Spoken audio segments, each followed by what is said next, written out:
Renee, thanks so much for giving up your Friday afternoon to jump on here. Very, very excited to have a conversation. So you're a clinical psychologist?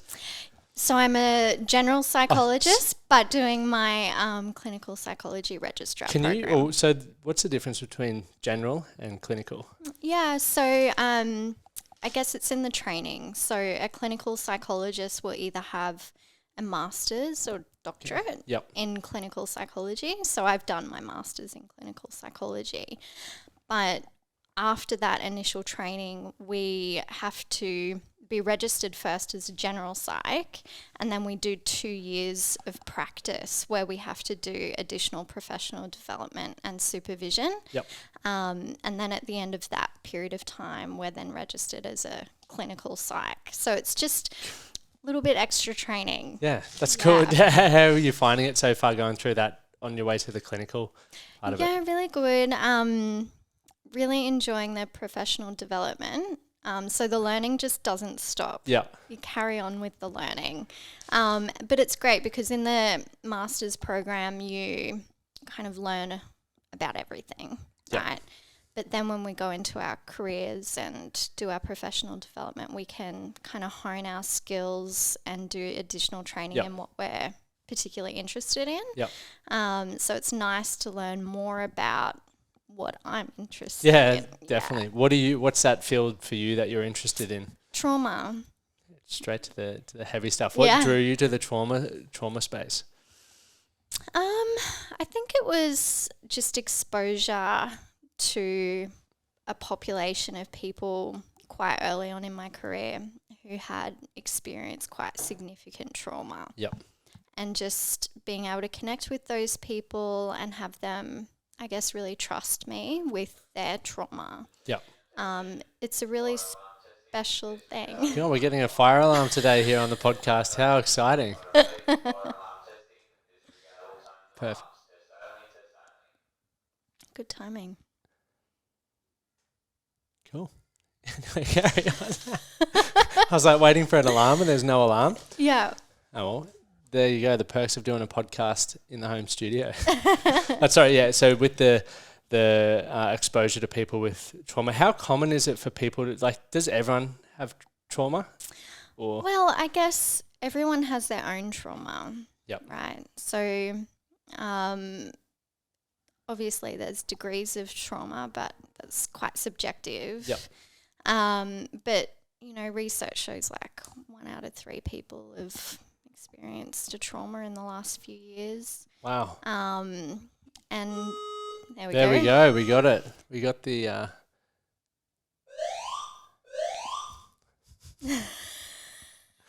This is the first time on the podcast. I like it. Cool. 1 in 3 people. Yeah. So a lot of people have experienced trauma, and I guess, in society today, we recognise trauma more than ever before. And a lot of people have suffered from abuse and neglect, including emotional neglect. So there are a lot of people out there who have suffered from trauma. And some people don't even realise that they've suffered from trauma. Yeah, because we seem to be good at burying stuff and moving on with our life, especially if it happened in the earlier years of our life. Yeah. Does the stuff that we bury still sort of fester and impact us as we get older? Yeah. Yeah, it does. What's I guess majority of our audience is men, but is there any sort of things that you see commonly occurring in regards to trauma for men? I do. So something that I've noticed is that I guess particularly with what we call emotional deprivation, so not having had our emotional needs met early on in life, ways of coping with that and responding to that are not then being able to express ourselves emotionally. And I see that a lot with men. Not being able to identify and express their emotional needs. Does that come from the craving of wanting your dad's, generally your dad's attention from a young age? And I think even from a lot of men that I've spoken to, working class families and stuff like that, generally back in the day, your dad's the one who's working, then he comes home and the last thing he wants to do is generally play with his children, not because, he didn't love us or love his children, but you're knackered at the end of the day and didn't have that awareness around that. And I just know for me personally, I was like, that's what I always wanted. It was like the dad's approval. Yeah. And I guess there's quite a generational difference. Yep. So like people who are say 30 and older, their parents may have had not as much of an environment that was emotionally supportive. Yeah. So, we see like harsher punishments provided from those kind of generations. The old wooden spoon and stuff like that a bit more. Yeah, and I guess the gender differences between men and women and the way they were treated was quite different. Yep. Boys were like, be strong and tough it out. Yep. And that teaches little boys to, I guess, try to put that persona on, and it doesn't create a safe environment to express emotion. How do you find that men go through sort of breaking that down? Because there are, I've been through that sort of experience, and one of the things I know a lot of men are really wanting to improve is their emotional regulation and being able to, vulnerable's the word at the moment, but really start to express themselves and be able to feel all the emotions that go through. Is there sort of a loose and just everyone, this is not going to be advice for anyone specific. We're just having a conversation. If any of this feels like it would be beneficial, go see professional help. Disclaimer in there. Good. Sorry. Yeah, so I guess the first stage is usually building insight into one's own emotions. And that can be achieved through taking the time to really reflect on how you're feeling. So having that space to connect with your body and identify physical sensations that might be cues to emotions that haven't been listened to. Tuning in and seeing what you are feeling. What are you thinking? What situations have there been that may be impacting what you're feeling and what you're thinking? It might sound quite simple, but that's where it starts. Is actually listening to yourself, because you can't communicate how you're feeling if you're not first identifying what you're feeling, what you're thinking, how that's expressing in your body. Yeah. So that builds insight over time. As you said, it sounds very simple. I know for myself, I was met with a heap of resistance around like, this is girly. I don't want to sit down and think about my emotions. And I think part of that blockage was also, it was scary. It was foreign. And I didn't, as we were talking about, there was that part of me that had built up this brick wall. I know a lot of men are in that position where to sort of slowly peel back the layers and go, this is who I really am, and so almost getting to know yourself again. It's so fucking daunting. But to get to where we're all, to have a better quality of life, whether it's relationships, love, business even, like that's part of that process. So it is simple, but guaranteed you're probably going to be met with some kind of resistance. Absolutely. And everyone's at a different point in their own journey. So for some people, tuning in and identifying those emotions is really daunting.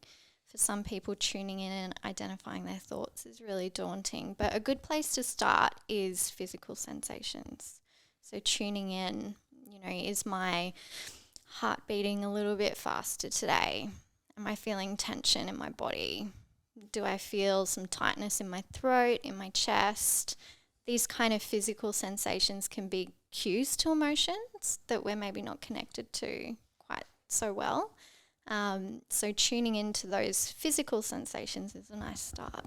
Yeah, it's a cool little tip. I've never used to think about that. I was just like, I'm either nervous or I'm anxious. That was it. You sort of try and brush past that and distract yourself. So being able to really slow down. Do you feel journaling something that I do and sort of liken that to how I feel? And also meditation, I go through sort of bouts where I get all into it, but it's now a lot of the stuff that I do is like breath practices and stuff like that, but really tuning into seeing why I feel certain ways and what's sort of missing in my life, which is a good process for me.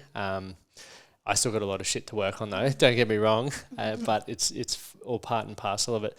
So I guess that sort of ties into a few other things to jump into, but like we'll start at values-based living.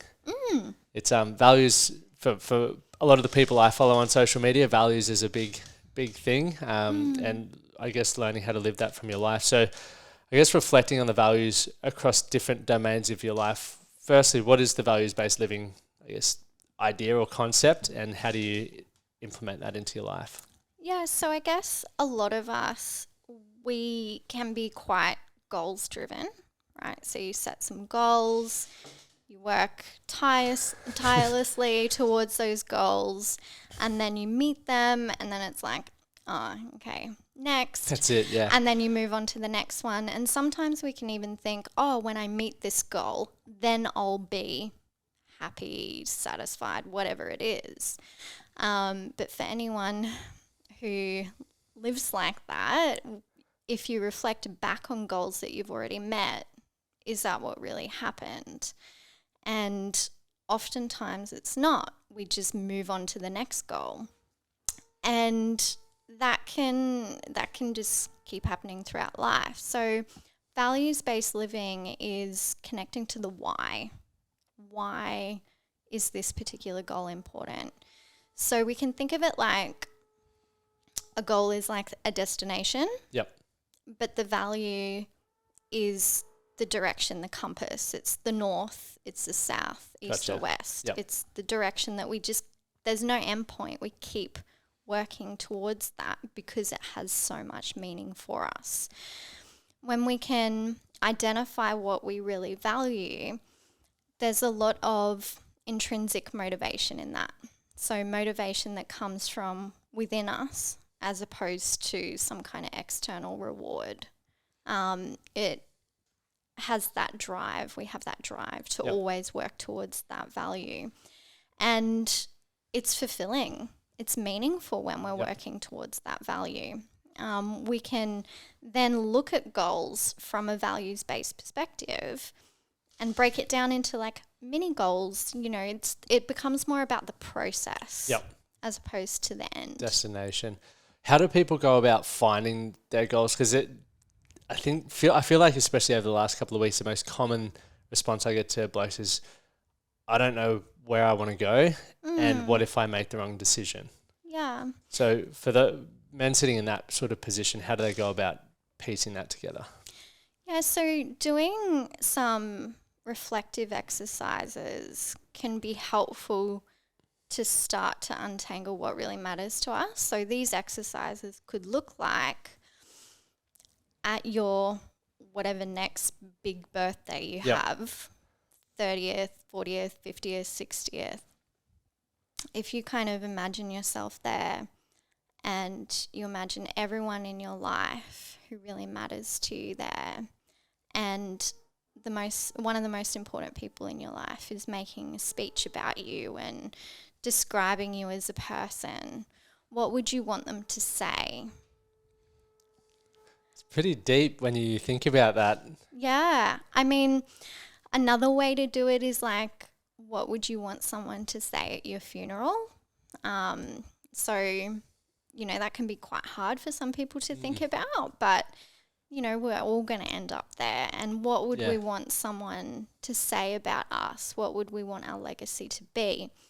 And that can really speak to our values. We could even think about if you could write a letter to a younger version of yourself or an older version of yourself. What would you want to say to that younger version of yourself? And the things that you would change usually also speaks to your values. It indicates what maybe you weren't doing according to your values. That's cool. It's an exciting thing to do, and as you said, it can be daunting. Like if you go to that, if people were speaking at your funeral, but we're guaranteed we're going to get there. Like that's coming. So the time or the journey between that is what we get to be in control of. Yes. And taking one of the things that keeps really showing up from what you've said so far is like reflection. A lot of the answers to us having a better quality of life is already within us. We just need to listen and spend that time to do so. Absolutely. So we all have our own journey, and like as a psychologist, I don't provide people with answers. I just kind of, put them on the path so that they can find it within themselves. Values, a lot of reflection. Usually we have an idea, and there's certainly things that we all value to a degree, right? Like things like kindness is important to most people, but when we're tapping into our true values, we really feel it, right? Yep. Like for me, a sense of adventure is really important. Yep. Like I live for that, yep. breathe for that. And that's what a value feels like. And then we can start to differentiate into different domains of life. So what's really important in a work or educational capacity? What's really important in relationships? And that can then be divided into family, intimate relationships, friendships. Yep.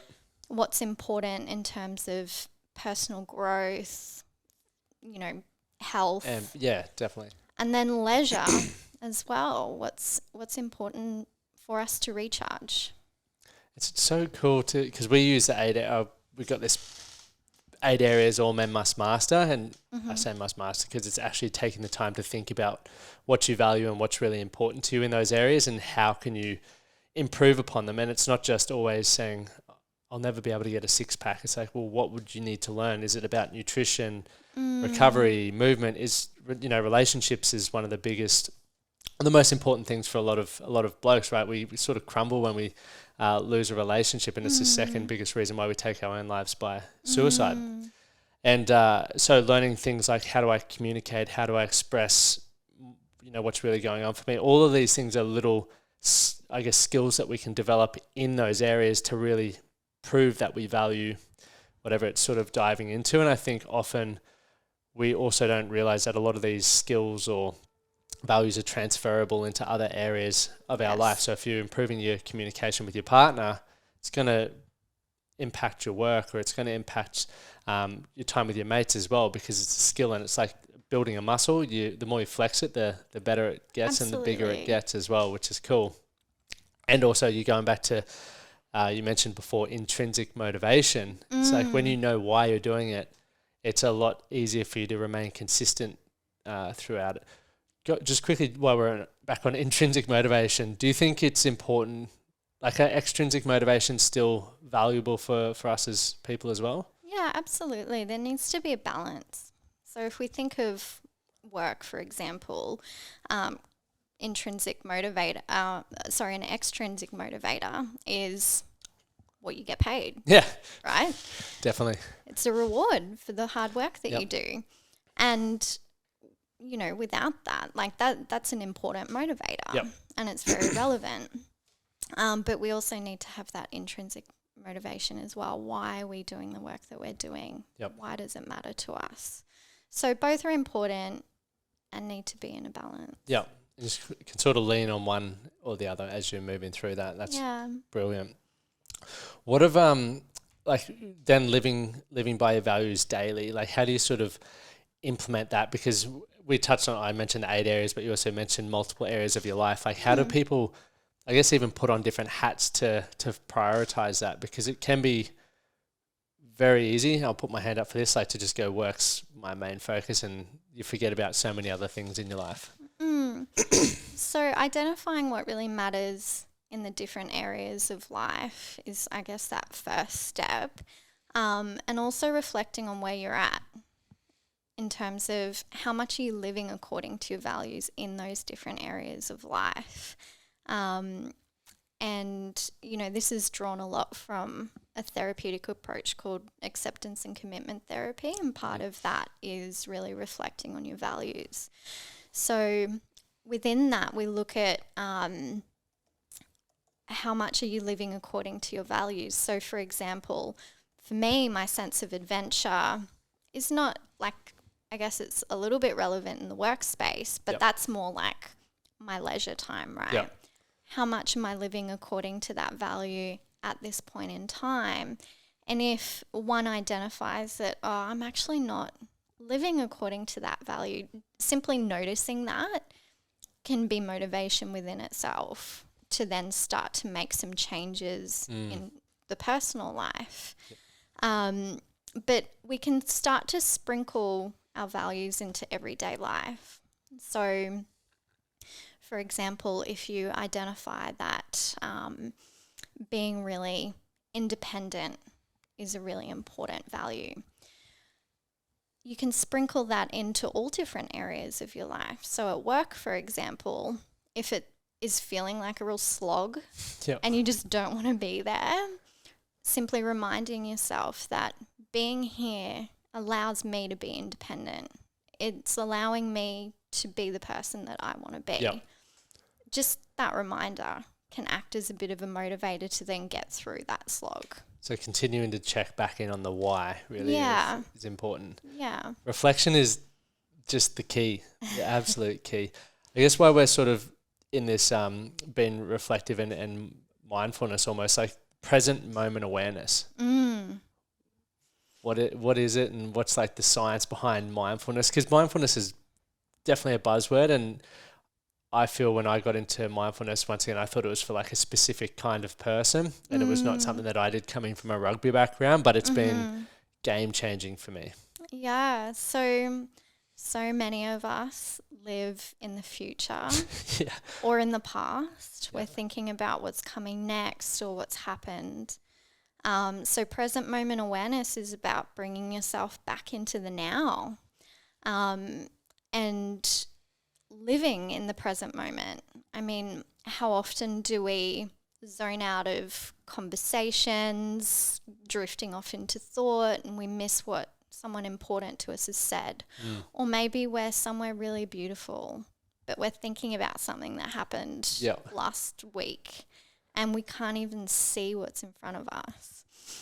So bringing ourselves back into the present moment, this is a really important way of living for a lot of people, and it's really important for people who do experience things like depression and anxiety, because often they are in their thoughts in the future and in the past. So mindfulness practice, it is a buzzword, and it's kind of everywhere at the moment. So this is about present moment awareness without judgment. So present moment awareness is being here now with awareness. So this is being aware of what your thoughts are. It's being aware of what your emotions are, what's going on in your body, but as well what's going on around you, but without judgment. So in mindfulness practice, often there's a lot of different types of practice, but quite a few practices will focus on watching your thoughts, for example. Often when we experience thoughts, we'll hook onto them. They will then dominate our present moment experience. But in mindfulness, we learn to just observe them non-judgmentally and just let them evolve. And then they change, they go away. So if you think of like walking into this room, I might have noticed the lights. It's a fair few of them. But then I just move on. Right? But when we notice something that is distressing, and that distressing thing could be like a thought, we notice that, we grab onto it. We don't just then move on to the next thing. We grab onto it, and that's all we're thinking about, and we miss out on what's going on in front of us. So mindfulness is about just noticing all of those experiences without judging ourselves, right? So without the, I shouldn't be thinking about this, or why can't I let this go? Like notice that. And let it move on. So it's fair to say that like no one ever really goes into, but majority of people wouldn't really go in with a clear mind. It's just observing them and learning to sort of disassociate from everything that's going on in Yeah, there? so learning to just notice, and I guess that provides distance from our thoughts as well. Yep. It's really hard. Mindfulness practice is really hard. Yep. A lot of people really struggle with it. It takes a long time to get used to. It requires a lot of practice. You're retraining your brain, right? It's wild when you think about it like that, yeah. It requires practice. So it's tricky because our brain is there to problem solve. And so when we experience something that's distressing, such as a thought, we grab onto it to solve that problem. Even if it's a memory of a past event, we grab onto it to figure out what went wrong and how we can fix it for the future. But that can become problematic when that's all we're doing, and then we miss out on the present moment. So yeah, it's tricky. That's how our brain works. So we're retraining it to just notice and let go. Yep.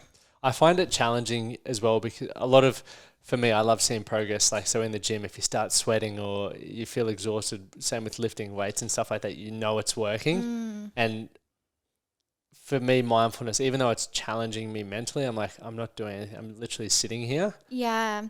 And the effects are really subtle. Yep. Right. So one will worry less, ruminate less over time, but there's not that clear. Meditate and you're stoked. Exactly. Yep. It takes a lot of time, a lot of practice. Yeah. That's it's how that it goes.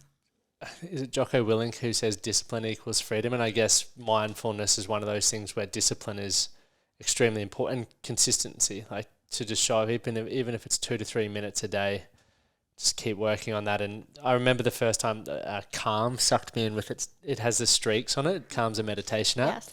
And one of my mates did a year, so I was like, I'm doing a year. And it just wasn't even about meditation then. I sort of, obviously, I think that's important as well. Like meditation, from what I understand, it can come through, for me, it's surfing or just being in almost like that flow state and being present more so than going, I need to get this like completely clear mind or whatever it is. And that whole year where I meditated for a year straight wasn't even about meditation. It became about the challenge of doing a year straight. Right. And when I got to the end of it, I was like, what a dickhead.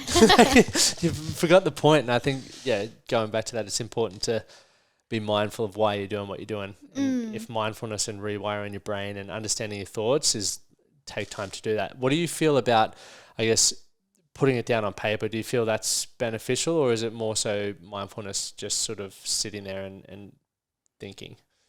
Well, mindfulness can look like a lot of different things.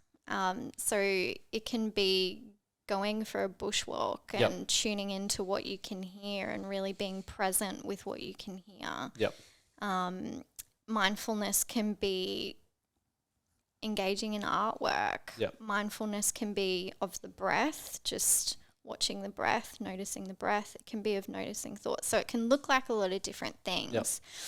I think in terms of writing things down, journaling's great for different reasons. Like journaling can be a really nice way of making sense of our thoughts. Yep.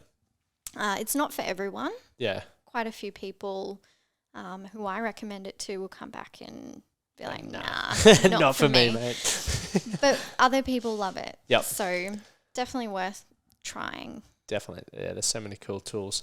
I want to talk about attachment styles in relationships.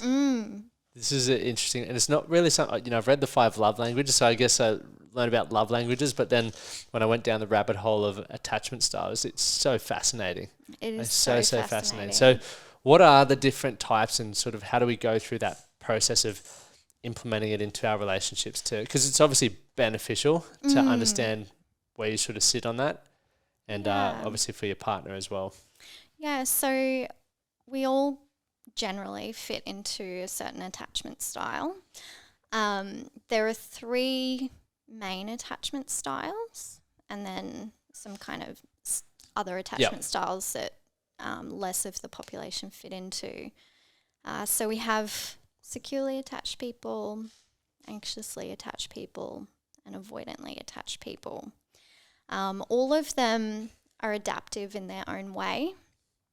And generally these attachment styles develop from pretty much birth. Yep. And are based on a number of things. We're all born with a particular temperament based on the way our parents are with us, the way we interact. So it's not something we can just like predict generally. I mean, we can certainly look at someone's history and make sense of it, but there's a lot of factors that come into why we have a certain attachment style. So maybe I'll give you a brief kind of description of each of those ones. Cool. So based on the research, and there's decades of research on attachment style, we have securely attached people. So these people generally just expect that their emotional needs will be met, they deserve to be loved, and generally these people can just kind of see what other people need and respond like intuitively. Yep. So would that be like the gold standard, or like let's say standard, but is that like what people are striving for, or? Yeah.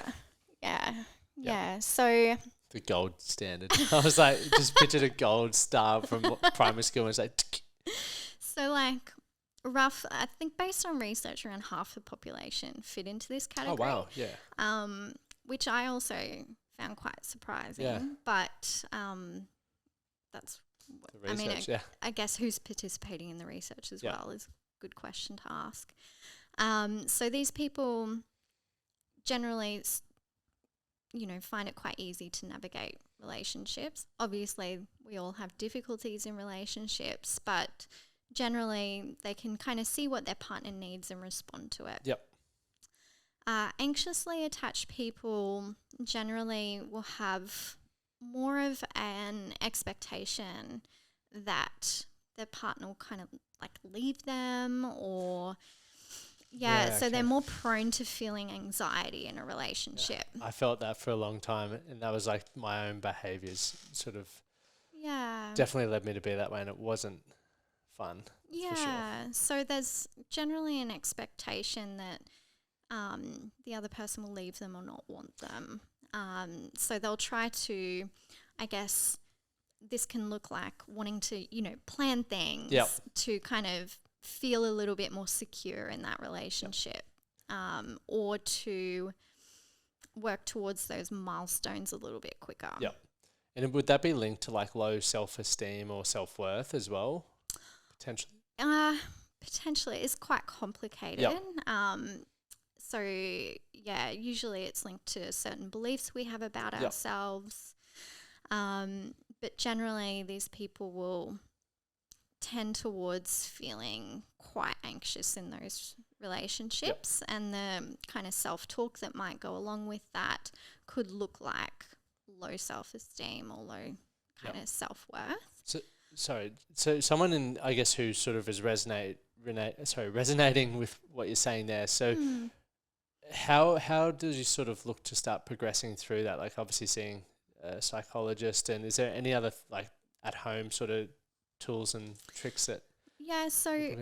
Attachment styles are quite stable across the lifespan. It takes a long time to actually change an attachment style. Right. So we're looking at like years of therapy, or actually being in a relationship with a securely attached person can move someone. The environment, okay. Yeah. So I guess awareness is the first thing. Again, coming back to reflecting and identifying your own thoughts. So if you're expecting, if you're dating someone and you haven't had a response from their text message for a while, and you're kind of jumping to they're not interested in me anymore, or what did I do? What did I say? Running through scenarios in your mind.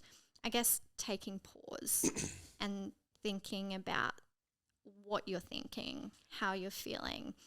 Is this based on the actual situation, or am I feeling an anxiety because I'm prone to feeling that anxiety?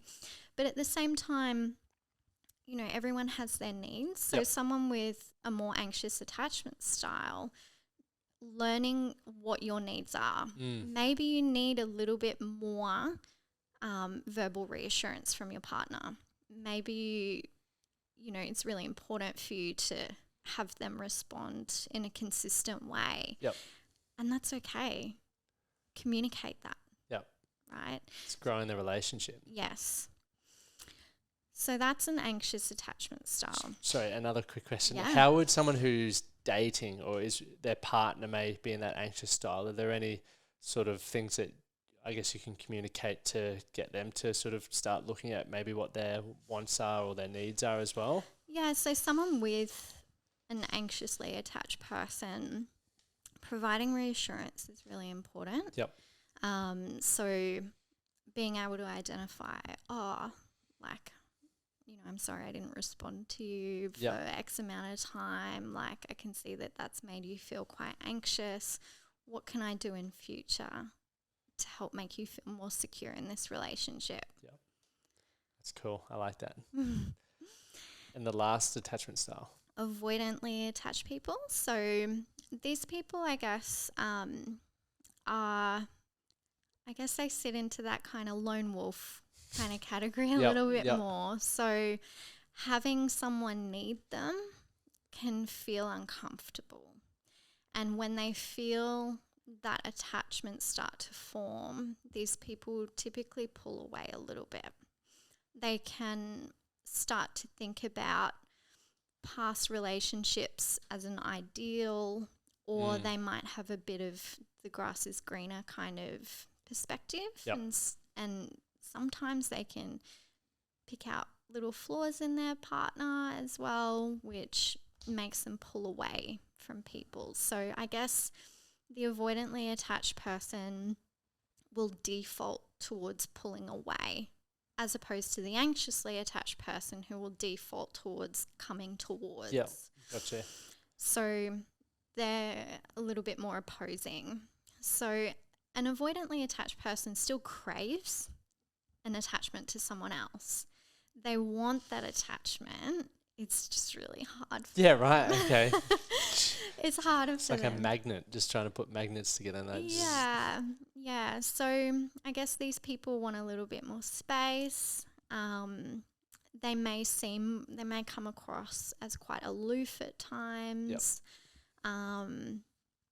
A big portion of the dating pool is avoidantly attached people. Yeah, right. Yeah.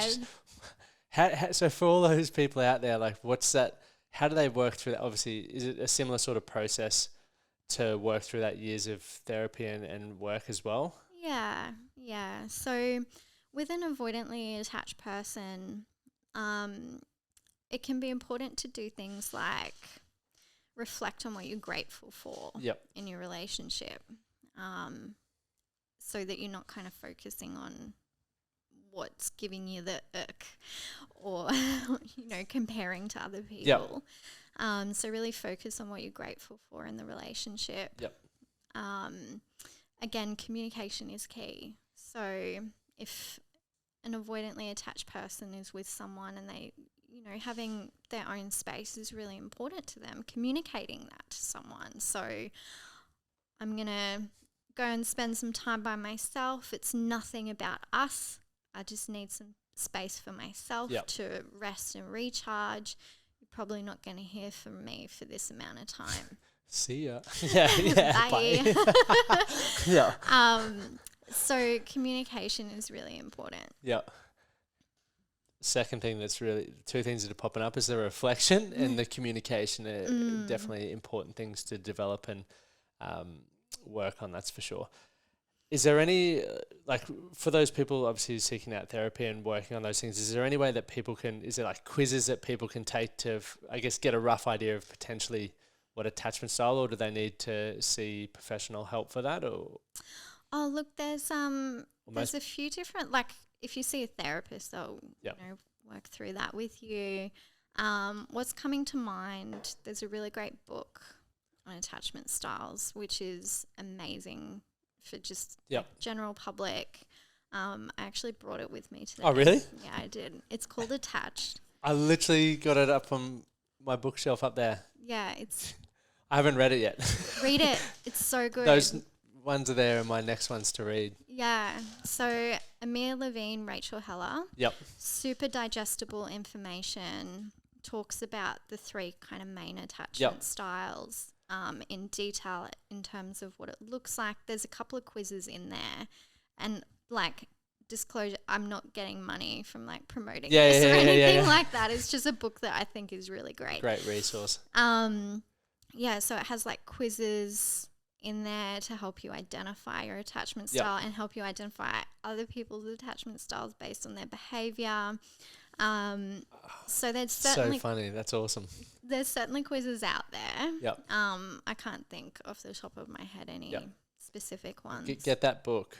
And we'll get book. A clip. No. But there's definitely so many, like, and this is the other amazing thing now with like, you know, YouTube and books and stuff like that. There's experts who've been studying things for decades who've put all their hard work into a book that you can buy for like $15. Yeah. It's mind blowing. It's just like making the time to do that. Like Yeah, and that one, I listened to it on Audible. Oh, cool. And it's like super listener friendly. Yep. The narrator is great. There's some of those ones where you're like, oh my God, this is terrible. Yeah. Yeah, no, that's a good one. So I do recommend that book. Attachment styles is something that's really good to be aware of in relationships. It can help navigate your partner's behavior if you're noticing things that might be based on their attachment style, and then you can just navigate it together because, you know, all the attachment styles, they serve a function, and the anxiously attached person is often incredibly sensitive to people's emotion and can pick up on emotional cues really easily, and that's such a beautiful quality. And then the avoidantly attached person can, you know, go out and spend all this time alone and do all these like really cool things by themselves. Usually, like, a lot of people that you know, are kind of idealized, often the avoidantly attached, like, lone ranger type person. So they all are great in their own way. But can also be tricky in their own way too. Yeah, so it's just another thing that we need to learn on. Because I look at relationships in regard, like, I guess in phases of the first one being that honeymoon phase, which everyone's just absolutely frothed on the honeymoon phase. And then phase 2 where we start focusing, you sort of mentioned there, where you see something and you grab it and focus on it, which may not be something that you enjoy about your current partner. And that's when relationships can turn sour, or you become complacent and you stop focusing on the amazing things that were there at the beginning. And once again, everyone's different. Like, there are some things that you need to be aware of and go, fuck, we need to sort this out. And there's, you know, people who just go, all right, well, this is it for me. I'll just stay in this relationship, which I'm not happy in, but I also don't want to leave. And then we also have the opportunity to leave, or the ones who work through it by learning about these things and going, hey, we need to have some conversations, which can be challenging, and it can be vulnerable as well, where we have to go, look, this is what I want, this is what I need, this might be bugging me about you at the moment, and it's not personal, it's for the betterment of our relationship. Yes. And I think that's an important thing for everyone, really, to start taking ownership. If you want those relationships that most of us dream about having, it's like, put the fucking work in. Yeah, absolutely. And we are complex. You know, not only are we as individuals complex, your partner's complex as well. So you've got two complex people coming together. So the more you both work on that awareness and reflection and communicate that, it's going to set yourself up for a great relationship. Absolutely. And I think one of the key things there is you both need to work on it, right? So if one person is aware of all these things and trying to communicate and being responsive to their partner's needs, it's important that both people are doing that. Otherwise, one can feel unappreciated, unfulfilled, and so it's a two-way street. Is there any sort of tips to motivate your partner if they're not?